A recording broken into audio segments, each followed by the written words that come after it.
Si hi ha un home conegut en el món del ciclisme, aquest és Miquel Vic Martorell. Fa anys que dinamitza l'esport base de tota l'illa i encapçala la majoria d'iniciatives ciclistes que sorgeixen a Calvià.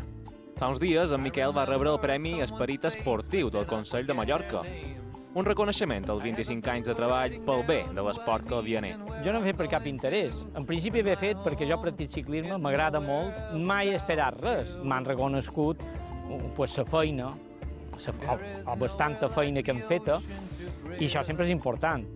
La vida de Miquel sempre s'ha lligat al ciclisme. Ve damunt la bicicleta, ve organitzant carreres i esdeveniments. A més, també és àrbitre autonòmic. Un àrbitre de ciclisme controla les llicències, la persona física, l'edat, fetge, després les bicicletes s'han de medir. Els àrbitres més que res donar fe, per exemple, d'una crono, el temps que ha invertit i temps real. És una feina que ha d'agradar. Una de les grans fixacions de Miquel és l'esport base. Hi ha uns valors que per a ell són innegociables. No hem de fer competicions ni d'11 anys ni de 10. Primer de tot els hem d'ensenyar a dominar la bicicleta, a estar en grup, en equip, perquè si no entrem en una guerra. Però per què? Perquè només vol guanyar, i no és això.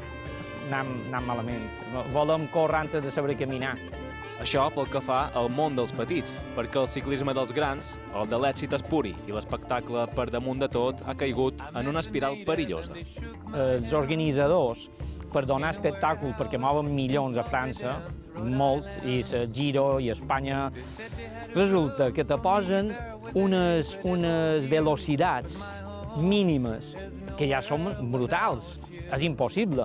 La gent després ens diu, no, van drogats, i això no és vera. O sigui, prenen unes vitamines, uns àcids i tal, per poder rendir més. Potser per això el compromís d'en Miquel amb l'esport modest però autèntic és i serà etern.